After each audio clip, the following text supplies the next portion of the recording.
inquietante ed è urgente che si intervenga.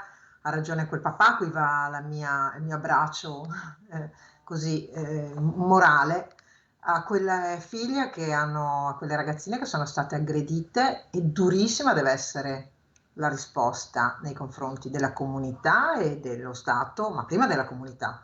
E vuol dire chiamare all'appello i familiari delle delinquenti, non è che dobbiamo chiamare le ragazze, sono proprio delle delinquenti, e dei ragazzi che stavano a guardare. Perché ancora una volta, come nell'episodio di Rovigo in classe, c'è la maggioranza silenziosa che fa da spettatore.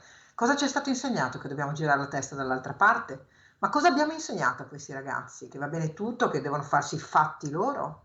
Cioè questo è il tema. Allora abbiamo un problema tutti, abbiamo però un grosso problema come comunità, non siamo mica la civiltà che pensiamo di essere, siamo veramente terribili. Si guarda, si fa finta di niente, si gira la testa dall'altra parte. Questo non è veramente, se non è, per me non è mai stato accettabile. Io alle volte mi espongo fin troppo quando penso e credo in qualcosa, però penso che sia giusto così, e in questo caso veramente è una grandissima emergenza educativa.